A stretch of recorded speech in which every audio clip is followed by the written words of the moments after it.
कोई बयान देते हैं उसमें गोल टोपी वाले दाढ़ी वाले का जिक्र कर देते हैं, मस्जिदों में घुस करके मारने की आप बातें कर देते हैं। जब मराठी भाषा की बातें आती है वहां भी आप वो इलाके गिना देते हैं जहां पर मुस्लिम बहुल्य आबादी रहती है कि वहां जाकर दिखाओ, वहां तुम कुछ नहीं कर पाओगे।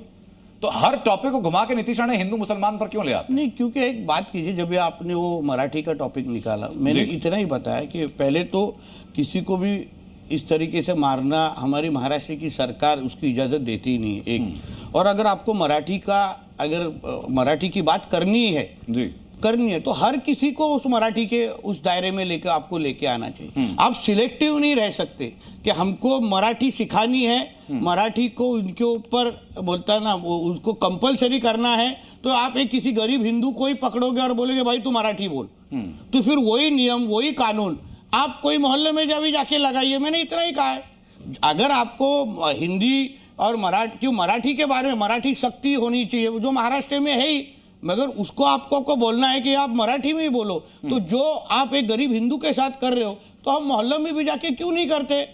उतनी हिम्मत क्यों दिखाते नहीं है?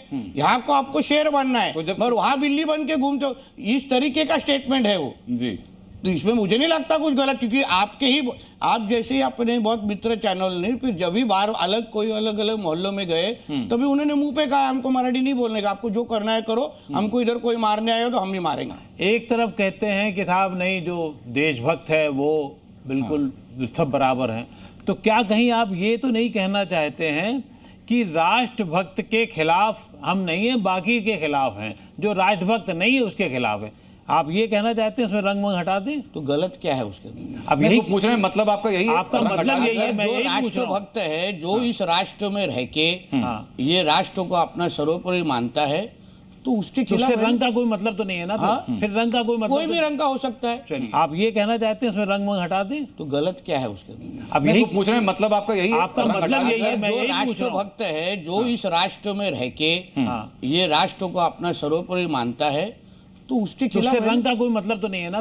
फिर रंग का कोई मतलब, कोई भी रंग का हो सकता है। चलिए, कोई भी रंग का। ऐसे बहुत सारे मुसलमानों का नाम मैं आपको दिखा सकता हूँ जो राष्ट्रभक्त मुसलमान है। रंग को लेकर सर आप बयान क्यों देते हैं? और आप एक बयान का एक अंश अगर पीसीआर हम लोग सुनवा पाए कि रंग को लेकर जो बयान दिया था नीतीश राणे ने, और उनके साथ ही साथ साध्वी प्रज्ञा ठाकुर का बयान भी है। आतंकवाद का एक ही कलर है, वो हिरवा है, हरा है, और वो बार बार वही सिद्ध हो गया है। पहलगाम में सिद्ध हुआ है, बार बार सिद्ध हुआ है। भगवा आतंकवादी नहीं हो सकता, आतंकवाद का कलर सिर्फ हरा है। मैं वापिस बोल सकता हूँ, आपको दिखाने की जरूरत ही नहीं, आप मेरे से बात कर रहे हैं। मैं वो भी उधर भी वही कहूंगा, यहाँ भी वही कहूंगा, उल्टा इधर आपको लाइव बोल के दिखा सकता हूं। आतंकवाद का रंग हरा ही है, इधर बोल के बता। आप क्यों तकलीफ ले रहे हो उधर दिखाने के लिए? अभी दो बिल्लियों के, तथाकथित बिल्लियों के पूर्वज जो मिल रहे हैं, उनका क्या मामला है? उनका फैमिली का मामला है, उनको फैमिली को जाके पूछना चाहिए कि आप आपस में बैठ के म्याऊ म्याऊ कब करोगे। हम कैसे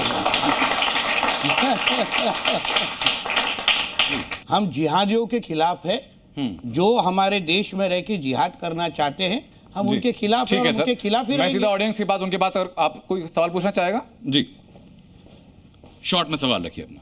सर, आपने कहा हरा रंग जो होता है आतंकवाद का होता है, क्या आपको नहीं लगता कि आप उन सब देशभक्त मुसलमानों पे सवाल उठा रहे हैं जो अपनी जान देने के लिए भी तैयार है? और दूसरा सर सवाल ये है कि सर आपके हर बयान में हिंदू मुस्लिम होना ज़रूरी है क्या? कभी विकास पे सवाल नहीं हो? ठीक है, मैं एक सवाल और लेता हूँ सर, साथ में जवाब दीजिएगा। सर आपसे प्रश्न है, आप भी महाराष्ट्र सरकार के मंत्री हैं, महाराष्ट्र में मालेगांव ब्लास्ट जो हुआ था उसके जितने भी आरोपी थे बाइज्जत बरी हो गए हैं। सर, क्या उस 8 लोग की मौत के जिम्मेदार कौन है? क्या जांच एजेंसी और सरकार पे सवाल नहीं उठते हैं? जी, दोनों सवाल सर। ठीक है, ऐसा है, जो उन्होंने जो विषय कहा है, हम किसी भी गलत लोगों को, जो भी हमारा राष्ट्रभक्त मुसलमान है, उनको कोई ऐतराज नहीं है जब भी हम लोग ये सब चीज़ें बात करते हैं, क्योंकि वो उनके खिलाफ होता ही नहीं है जी। अगर हम उस रास्ते पे ही नहीं जाने वाले हैं, हम जिहादी नहीं करने वाले हैं, तो फिर नीतीश राणे या कोई भी हिंदुत्ववादी कार्यकर्ता कुछ भी बोले, मुझे उनको लगता है कि जो बोल रहे हो सही बोल रहे। जो सबूत जो पेश किए गए वो फैक्ट नहीं थे, और इसके वजह से वो एक नैरेटिव करने की जो कोशिश हुई थी, उसके लिए जो जिम्मेदार है उनको सजा तो मिलेगी। ठीक है, मैं 3-4 टॉपिक आपको बताता रहूंगा सर, 2-2 लाइन में नीतीश राणे उसके बारे में क्या सोचते हैं बता सकते हैं। बीएमसी चुनाव, ठाकरे परिवार का साथ आना, उसका क्या फर्क पड़ता है? उसका कुछ नहीं फर्क पड़ता है, क्योंकि एक के पास 20 विधायक है, दूसरे के पास 0 है। जी, लाउड स्पीकर का मुद्दा बड़ा गर्म है सर, लाउड स्पीकर उतारने वाला, आप सहमत हैं? मंदिर हो या मस्जिद, लाउड स्पीकर उतारना चाहिए? आप आजू बाजू वहां रहने वाले लोगों को पूछिए क्या तकलीफ होती है। आपको अगर आपने धर्मस्थल के बाहर अगर लाउड स्पीकर लगाना है तो आप दूसरों के ऊपर दूसरी की नींद खराब करके नहीं कर सकते। नहीं, सभी धर्मस्थलों से उतरना चाहिए, उसमें मस्जिद भी है, सभी को उसमें नियम मंदिर एक भी ही है, है ना, गिरजाघर भी है, सभी को नियम एक ही है, मगर कोई मंदिर ऐसी हरकतें करता नहीं है।